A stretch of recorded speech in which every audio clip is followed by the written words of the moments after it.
Selamat datang di channel Pemuja Malam. Jangan lupa like, share, and subscribe ya. Terima kasih. Chapter 2 Sana Kerja, di sini bukan tempat pacaran. Tiba di depan ruang CEO, Donita pun mengetuk pintu. Setelah mendengar perintah dari dalam, Donita pun segera masuk. Maaf Tuan, ada apa memanggil saya? Tanya Donita. Donita belum menyadari jika ada Mustika dan Dari di dalam ruangan itu. Karena saat ia masuk, Donita hanya tertunduk tanpa menoleh kiri kanan lagi. Siapa yang merekrut sekretaris tidak berguna ini? Tanya Alvaro dengan nada pedas. Tania menoleh ke arah tunjuk Alvaro. Barulah ia tahu jika ada Mustika di ruangan ini. Dari berjalan mendekat ke Donita. Bukankah kamu yang bertugas mewawancarai pelamar? Tanya Dari. Benar Tuan, saya hanya menjalankan perintah dari manajer umum. Jawab Donita gugup. Di sini siapa yang bos? Aku atau manajer umum? Jawab. Tuan, ampun, saya salah Tuan, saya minta maaf. Dari, panggil manajer umum. Dan buka lagi lowongan pekerjaan untuk jabatan sekretaris. Perintah Alvaro. Dari pun menelpon manajer umum untuk datang ke ruangan CEO. Sedangkan Mustika sudah tidak bisa berkutik lagi. Tadinya ia berpikir gampang karena ada orang dalam. Ternyata dugaannya salah total. Setelah menelepon manajer umum,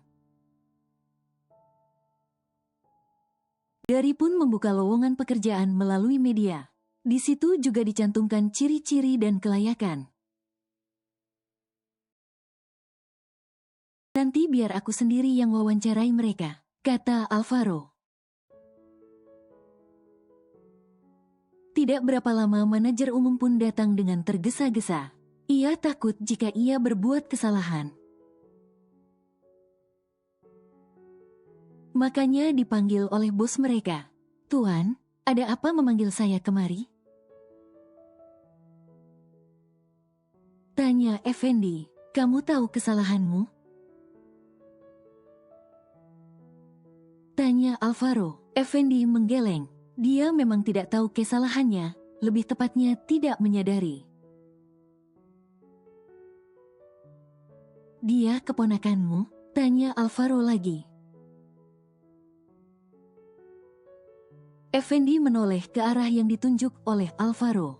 Karena tadi ia belum menyadari jika ada Donita dan Mustika di ruangan ini. Habislah, batin kata Effendi dalam hati. Bagaimana bisa kalian merekrut karyawan seperti ini? Kalian ingin perusahaan ini bangkrut, jawab. Meskipun perusahaannya tidak akan bangkrut hanya karena hal sepele seperti itu. Tapi Alvaro tidak suka jika ada bawahan bertindak semena-mena. Effendi terlonjak kaget saat dibentak oleh Alvaro. Tangannya sudah gemetar karena takut. Dia takut kalau dipecat oleh bosnya itu. Baiklah jika tidak ada yang menjawab, aku bisa memaafkan kalian. Tapi kalian harus memulai lagi dari bawah. Agar kalian bisa sadar, ucap Alvaro.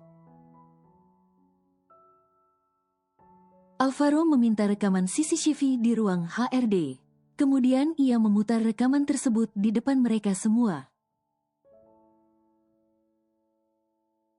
Di sana terlihat jelas bahwa mereka bersekongkol untuk memasukkan Mustika menjadi sekretaris. Bisa kalian jelaskan ini? Tanya Alvaro. Donita langsung berlutut di depan Alvaro. Ia mengakui jika sudah memanipulasi wawancara tersebut. Bahkan tidak segan-segan menghina orang lain. Kamu pikir dengan berlutut kamu bisa meluluhkan hatiku? Tidak. Alvaro tidak akan luluh sedikit pun. Sikapnya yang tegas menurun dari sang papa yaitu Billy Desmond. Tapi saya sangat membutuhkan pekerjaan ini tuan, ucap Donita, sedangkan Effendi dan Mustika tidak bisa berkata apa-apa lagi. Baiklah, aku berbaik hati pada kalian. Dari, tugaskan Donita dan Effendi di bagian marketing. Dan dia, tugaskan di bagian cleaning service. Biarkan mereka belajar lagi dari bawah. Biarkan mereka bisa menghargai orang lain, ucap Alvaro. Effendi terduduk lemas di lantai, begitu juga dengan Donita dan Mustika. Sementara Dari tersenyum sinis pada mereka, seolah mengejek. Dari pun membawa mereka pergi dari ruangan itu. Alvaro kembali duduk di kursi kebesarannya. Ia memutar kembali rekaman CCTV tersebut. Gadis itu, gumamnya, Alvaro seketika tersenyum. Sebenarnya Abe cantik, hanya saja penampilannya yang membuatnya terlihat jelek. Di sisi lain, Abe sejak tadi kesana kemari mencari pekerjaan. Sudah beberapa kafe dan restoran ia kunjungi, namun mereka semua menolak dengan alasan yang sama. Kamu tidak layak bekerja di sini. Kalau ingin bekerja di sini penampilan menarik yang paling utama. Kata-kata itu seakan duri yang menancap di hatinya. Namun Abe tidak putus asa. Abe berhenti di sebuah rumah makan. Bukan makanan yang menarik perhatiannya. Tapi kompetisi pertandingan catur. Pak, boleh ikutan gak? Tanyanya, beberapa orang menoleh ke arah Abe. Pandangan mereka seperti meremehkan. Jangan bercanda Neng, kami saja tidak ada yang menang dalam bermain catur, ucap salah satu pria paruh baya di tempat itu. Tapi saya tergiur hadiahnya Pak, 10 juta lumayan, jawab Abe. Neng, kami aja kalah, apalagi kamu, saya kan belum mencoba Pak. Bagaimana Bapak tahu kalau saya bisa kalah? Mus, ada yang nantangin nih. Teriak salah satu dari mereka. Karena Mustafa sedang makan di meja lain, dan jaraknya beda 5 meja dari meja tempat catur tersebut. Entar, tunggu saya habis makanan ini dulu. Mau main juga butuh tenaga. Jawab Mustafa. Selama ini belum ada yang bisa mengalahkan Mustafa. Dan dia digelar Raja Catur di daerahnya. Sebab itulah ia menjadi sombong. Setelah selesai makan, Mustafa pun menghampiri mereka. Dengan gaya khasnya yang sombong dia duduk di kursi berhadapan dengan Abe. Yakin mau lawan saya, Neng? Tanyanya. Yakin Pak D, kebetulan saya butuh uang nih, jawab Abe. Mustafa melihat penampilan Abe yang sangat sederhana, kemudian tersenyum meremehkan. Gimana tidak sederhana, pakaian saja jarang beli. Yang ada pun semua pakaian lama. Tapi menurut Abe masih layak pakai meskipun sudah pudar warnanya. Pikir-pikir lagi Neng. Kalau Neng kalah maka akan bayar 1 juta pada saya, kata Mustafa. Kalau saya menang Pak, tanya Abe. Kalau kamu menang, saya akan bayar sesuai yang tertulis di situ. Abe menghela nafas, ia sangat yakin kalau bisa mendapatkan uang tersebut. Uang 10 juta sudah sangat banyak baginya. Abe berpikir sejenak, ia sudah lama tidak bermain catur.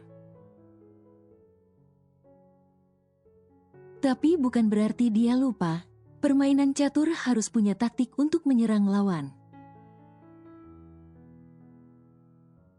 Harus menggunakan otak juga, jika tidak maka kita yang akan kalah dan skakmat. Sementara Mustafa sudah tersenyum lebar hingga menampakkan giginya. Ia juga sangat yakin bisa memenangkan permainan ini. Bagaimana Neng, masih mau nantang? Tanyanya. Iya dong Pak D, ayo kita mulai. Ajak Abe. Permainan pun dimulai, Abe pertama kali jalan. Kemudian baru Mustafa. Orang-orang yang ada di warung itu mendekat. Saat permainan catur dimulai, setengah jam sudah permainan dimulai. Namun belum ada tanda-tanda siapa yang menang dan siapa yang kalah. Hingga di menit ke-40, Mustafa sudah mulai kewalahan. Beberapa kali ia mengusap dahinya karena berkeringat. Abe tersenyum, ia masih santai-santai saja melawan Mustafa. Permainan berlangsung 1 jam 20 menit. Barulah Abe bisa menamatkan permainan tersebut. Dan skakmat untuk raja milik Mustafa. Wah, tidak disangka ternyata si Eneng sangat jago. Ucap salah satu pengunjung di warung itu. Mustafa yang tidak terima kekalahan pun enggan untuk membayar uang tersebut. Akhirnya terjadilah keributan di warung tersebut. Abe menangkap baju Mustafa karena hendak melarikan diri. Mustafa mencoba melepaskan baju yang ditangkap oleh Abe. Kemudian Abe pun membanting Mustafa hingga terjatuh ke tanah. Pak D jangan curang ya, cepat bayar, pinta Abe. Iya saya bayar, ucapnya. Akhirnya Mustafa pun membayar uang tersebut meskipun terpaksa. Karena uang segitu sudah sangat banyak menurutnya. Jadi saat kalah, ia tidak terima. Gitu kan enak, kata Abe lalu segera pergi dari tempat itu. Akhirnya yang menyebut dirinya Raja Catur kalah juga. Ejek salah satu dari mereka. Hahaha terlalu sombong sih. Tahu-tahu ada lagi yang lebih hebat. Ejek pria lain pula. Rugi aku tidak taruhan tadi, kata pria 4. Hus, itu sama saja dengan judi, jawab pria 3. Lah, apa bedanya dengan mereka yang main tadi? Tanya pria 4. Bedalah, kalau main itu mendapatkan hadiah, jawab pria 3. Mustafa sudah tidak dapat berkomentar lagi, karena hadiah itu sudah diambil oleh Abe. Orang-orang di situ saling pandang saat melihat Mustafa muram. Tenang, nanti kamu bisa menang lagi dan bisa mengumpulkan uang lagi. hibur pria satu, yang lain semuanya membenarkan. Sementara Abei sungguh sangat bahagia dapat uang 10 juta. Ia akan tabung uang itu, dan akan membeli pakaian serta skincare dan sejenisnya. Tiba di rumah, Abei langsung menemui mamanya. Ia pun bercerita tentang kejadian tadi, saat ia menantang juara catur. Abei membuka ponselnya dan membuka sosial media. Tertera lowongan kerja untuk wanita dengan syarat sebagai berikut. Awalnya Abei ragu saat membaca lowongan tersebut, dan dengan iseng ia membalas tautan tersebut. Balasan Abei langsung mendapatkan respon, dan akan diwawancarai 2 hari ke depan. Yes, semoga kali ini diterima, ucap Abei. Abei membantu mamanya melayani pembeli. Kebetulan hari ini pembeli cukup ramai. Jadi Abei dan Sunita sedikit kewalahan. Dapat lowongan kerja lagi, nak? Tanya Sunita. Iya ma, 2 hari lagi diundang untuk wawancara. Semoga kali ini diterima ya ma. Jawab Abei. Amin. Jawab Sunita. Waktu asyar pun tiba, Abei dan Sunita bergantian untuk sholat. Karena pembeli masih ngantri. Setelah semuanya selesai, barulah mereka menutup warung gado-gado milik mereka. Alhamdulillah, hari ini dapat rejeki lumayan banyak, ucap Sunita. Sunita menghitung uangnya. Untuk modal besok, untuk belanja harian dan selebihnya ditabung. Besok ia ingin ke pasar untuk belanja keperluan jualan dan keperluan sehari-hari. Kebetulan Abei juga ingin membeli pakaian untuk wawancara nantinya. Abei tidak pernah belanja di mall atau butik.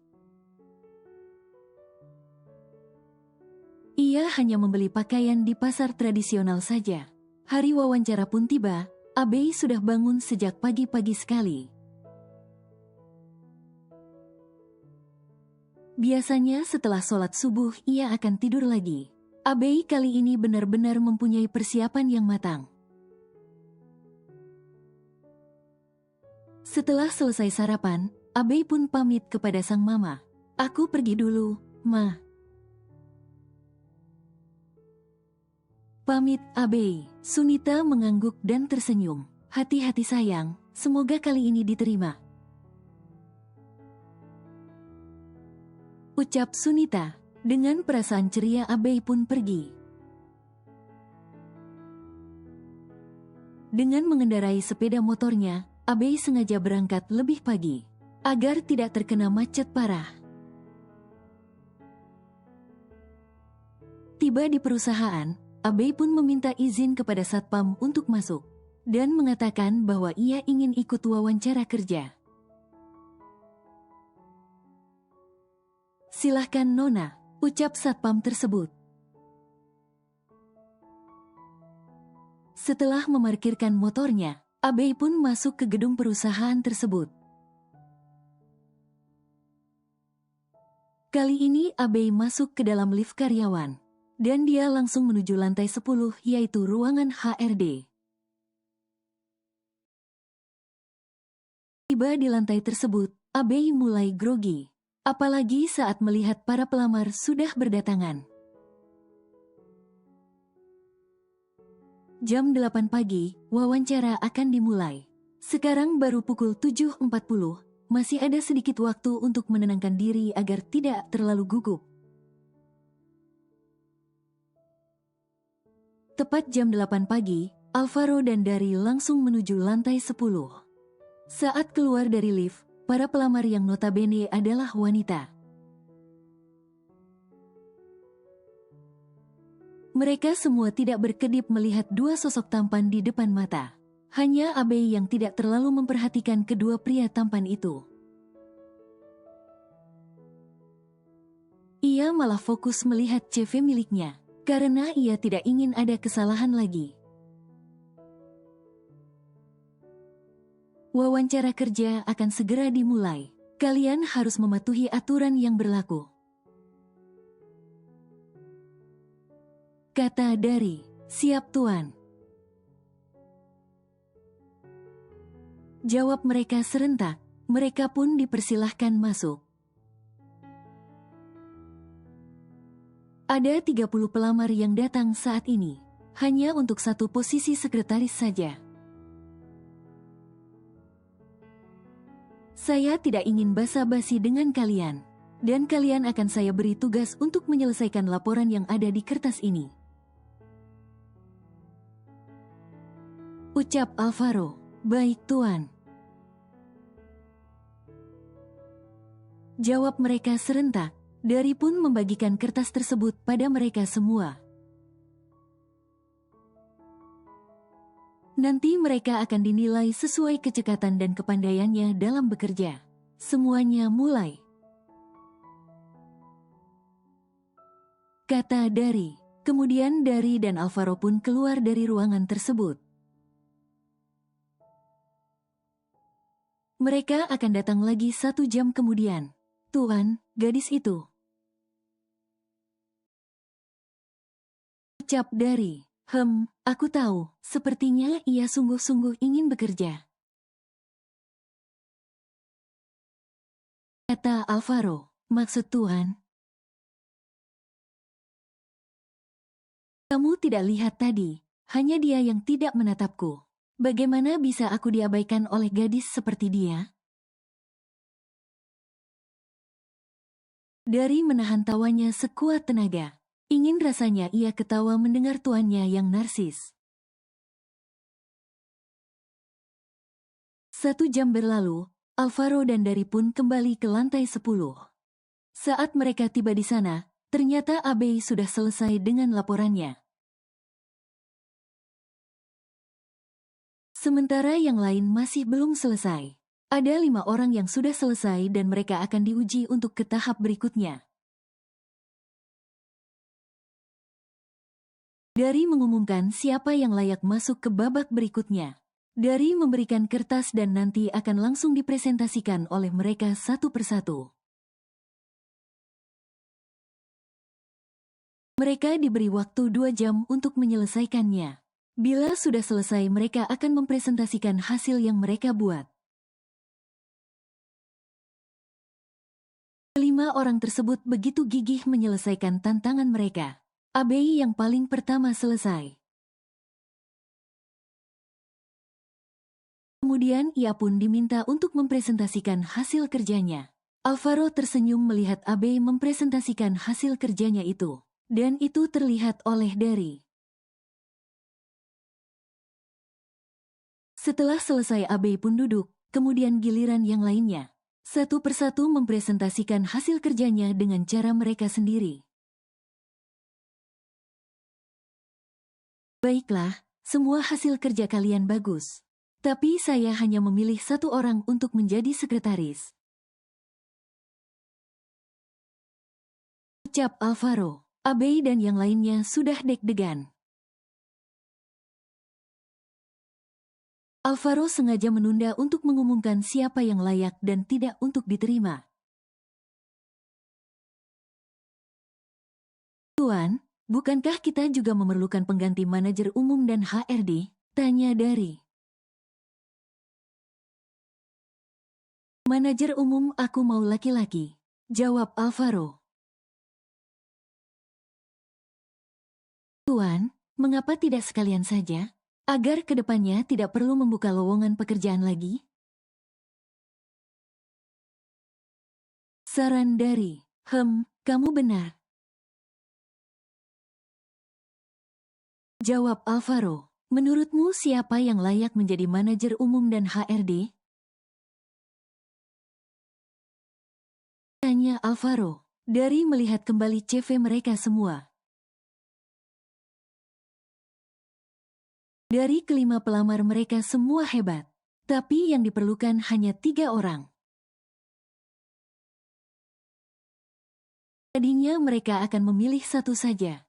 Namun setelah dipikir-pikir, Alvaro memilih 3 dari 5 orang tersebut. Saya sudah memutuskan. Di sini yang terpilih hanya 3 orang saja. Untuk jabatan manajer, HRD, dan sekretaris, kata Alvaro. Abe tertunduk lesu, ia berpikir dirinya tidak akan diterima. Karena mengingat waktu wawancara pertama dia dihina karena kurang menarik. Abe, kamu jadi sekretaris. Dan Tania juga dia kalian ikut asisten saya untuk posisi manajer dan HRD. Kata Alvaro. Ketiga orang itu melonjak senang. Mereka lupa jika berhadapan dengan bos mereka. Saking senangnya mereka pun berpelukan bersama. Kalian berdua, silakan keluar. Kalian belum terpilih, kata Dari. Suara Deheman menghentikan mereka dan segera meminta maaf. Kemudian Alvaro memerintahkan Dari untuk membawa mereka ke lantai tempat mereka bekerja. Tania sebagai manajer umum dibawa ke lantai 19. Sementara Dea masih di lantai 10, karena ia memang bekerja di lantai 10. Dea pun dibawa terlebih oleh Dari untuk melihat ruang kerjanya. Ada beberapa orang di ruangan itu menunduk hormat kepada sang asisten. Ini tempat kerjamu, dan mereka adalah rekanmu, kata Dari. Kemudian Dari pun mengajak Tania ke lantai 19. Dan melakukan hal yang sama seperti yang dilakukan pada Dea. Dan Dari juga mengatakan bahwa mereka bisa langsung bekerja. Kamu ikut saya, pinta Alvaro pada Abe. Baik bos, sahut Abe. Abe pun mengikuti Alvaro ke lantai 20. Karena tempat sekretaris adalah di depan ruangan CEO. Dengan patuh Abe mengikuti bosnya itu. Ini meja kerjamu. Aku harap kamu bisa membedakan antara urusan pekerjaan dan urusan pribadi, kata Alvaro. Baik tuan, saya mengerti, ucap Abe. Alvaro kemudian masuk ke dalam ruangannya. Beberapa saat kemudian ia kembali dengan membawa berkas di tangannya. Kerjakan ini, kalau tidak selesai sampai jam 3 sore, maka kamu akan segera pergi dari sini, kata Alvaro. Baik bos, jawab Abe, tanpa membuang waktu. Abe segera mengerjakan dokumen tersebut, meskipun ia belum ada pengalaman kerja. Tapi ia tidak kesulitan untuk mengerjakan dokumen tersebut. Dari baru keluar dari lift, ia melihat Abe yang begitu tekun dalam bekerja pun tersenyum. Kalau dilihat seperti ini, siapa yang tahu jika dia bisa membanting orang dengan mudah? Gumam Dari, karena fokus pada dokumen yang ia kerjakan. Abe tidak menyadari jika Dari melewatinya. Dari pun langsung masuk ke dalam ruangan CEO setelah mengetuk pintu tentunya. Tanpa menyapa, Dari langsung duduk di sofa ruangan itu. Dari menyandarkan tubuhnya di sofa tersebut. Ada apa? Apa kamu tidak ada pekerjaan? Tanya Alvaro. Tuan, ini sekretaris yang keberapa? Tanya dari balik. Kita lihat dulu apa pekerjaannya bagus. Kalau sesuai kriteria, maka aku akan merekrut dia menjadi sekretaris tetap. Dan setelah ini panggil dia ke ruanganku. Baik, Tuan. Dari keluar dari ruangan itu, ia mengetuk meja. Seketika Abei mendongak.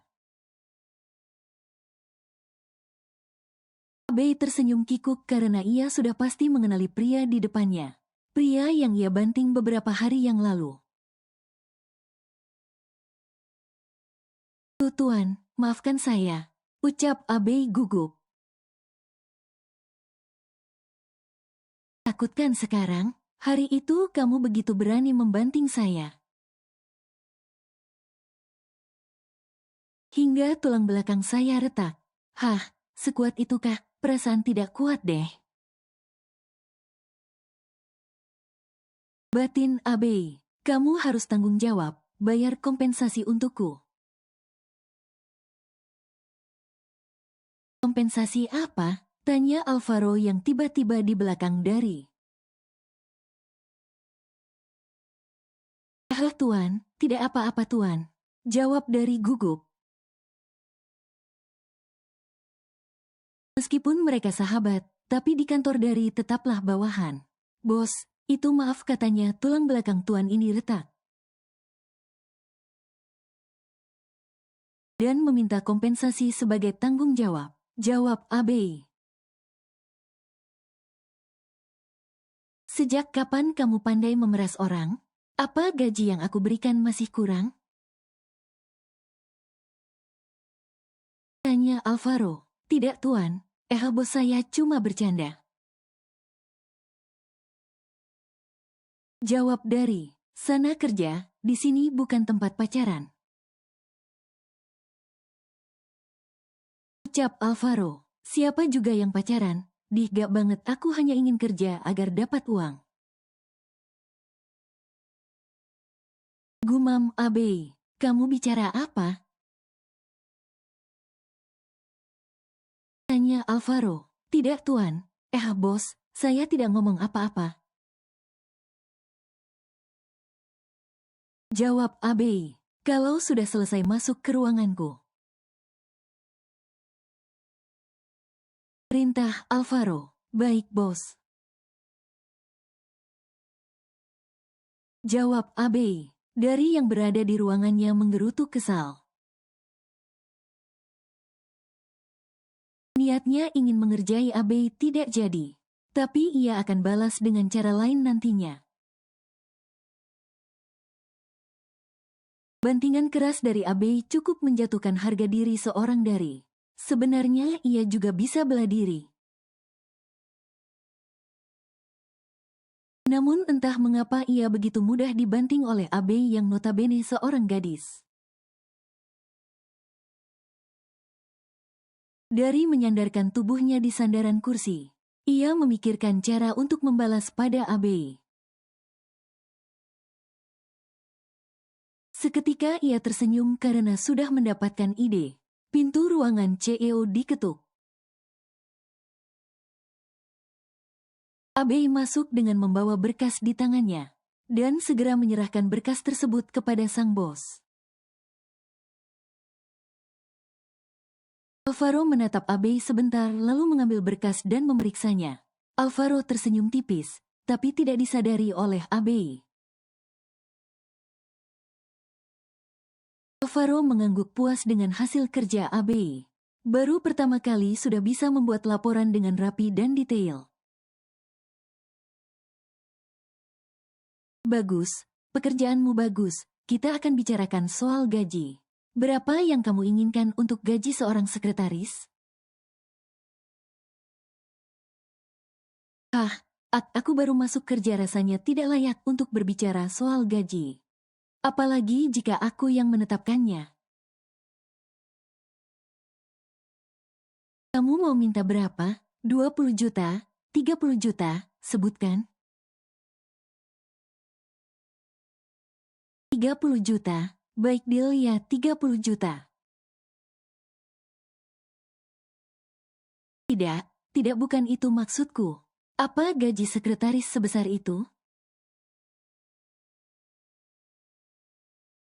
Karena kamu baru pertama kali sudah membuatku puas dengan pekerjaanmu.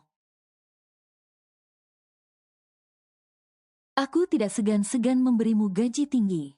30 juta. Abei langsung berdiri dan melompat senang. Alvaro yang melihat itu hanya geleng-geleng kepala. Saking senangnya Abei hingga ia tergelincir dan terjatuh. Beruntung Alvaro dengan cepat menangkap tubuh Abei. Karena kurang keseimbangan keduanya pun terjatuh ke lantai. Saat keduanya saling tindih, pintu ruangan terbuka. Dan dari yang melihat pemandangan tersebut pun membelalakan matanya. Mendengar pintu terbuka, Abei segera mendorong tubuh Alvaro. Alvaro berbalik menjadi terlentang di samping Abei. Abei segera bangun dan membenarkan pakaiannya yang sedikit berantakan. Dari tidak berani berkata apa-apa, apalagi bertanya. Dia masih syok dan salah mengira. Kalau tuannya ada apa-apa dengan sekretaris barunya itu. Abei dengan perasaan malu segera menjelaskan pada Dari agar tidak salah faham. Ini tidak seperti yang tuan kira, kami. Saya ngerti, tidak apa-apa saya keluar dulu. Kata Dari memotong pembicaraan Abei. Bos jangan diam saja, jelaskan kesalahpahaman ini. Pinta Abei. Benar yang dikatakan Abei, kamu jangan salah faham. Dan jangan sampai ada gosip di perusahaan ini tentangku dan dia. Kata Alvaro. Setelah Alvaro menjelaskan itu, Abei merasa lega. Ia pun segera keluar untuk melanjutkan pekerjaan. Tapi saat ia hendak membuka pintu, Alvaro pun berkata padanya. Abei, sekarang tidak ada lagi yang ingin kamu kerjakan, pulanglah. Dan besok kamu harus datang sebelum jam 8 pagi. Karena akan ada rapat pagi.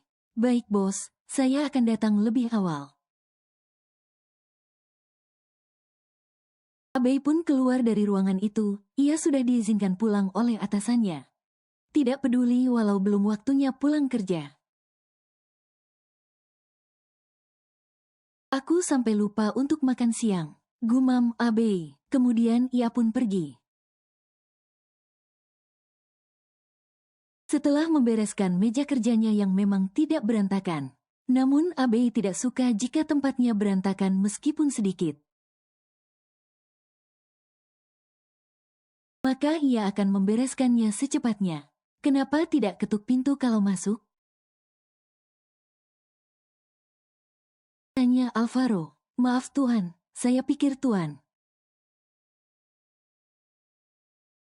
Apa, kami tidak ada apa-apa? Jangan berpikiran yang macam-macam. Tidak Tuan, tidak berani. Awas jika rumor ini sampai menyebar, siap-siap kau jadi pengemis di jalanan.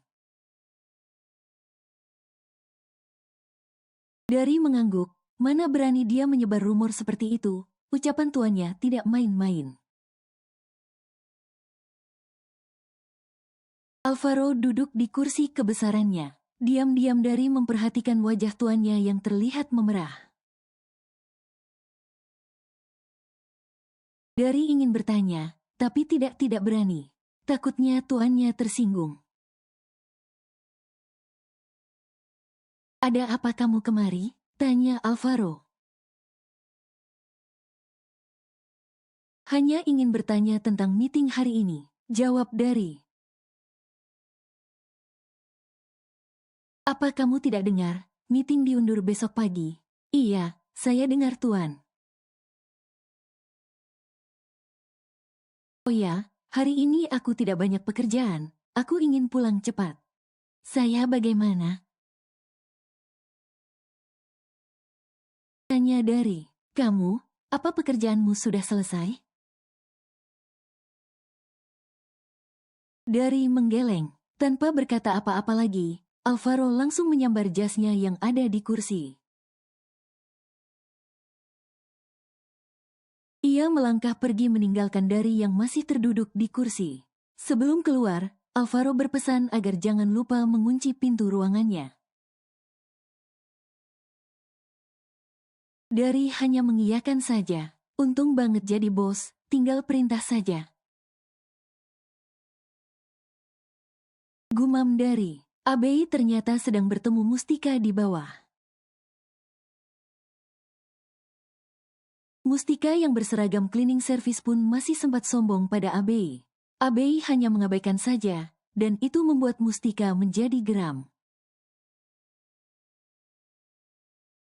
Ia mengangkat tangannya hendak menamparkan Abei, tapi Abei malah diam saja. Ada apa ini? Tanya suara bariton dari belakang Abei. Abei menoleh, tangan Mustika yang tadinya menggantung cepat ia turunkan dan sembunyikan. Ada yang bisa menjelaskan? Tanya Alvaro lagi. Tidak perlu bos, ini hanya masalah kecil. Dan tidak usah diperpanjang, jawab Abei.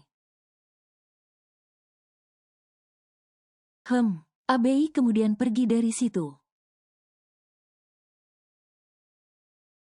Kalau saja ia tidak bertemu Mustika, mungkin ia sudah dalam perjalanan pulang.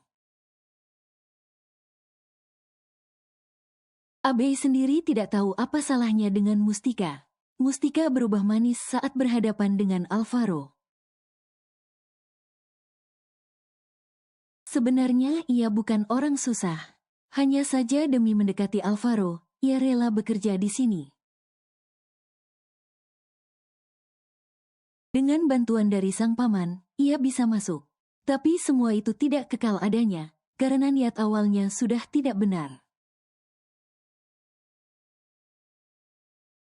Alvaro sendiri adalah pria dingin yang sangat sulit untuk didekati oleh wanita.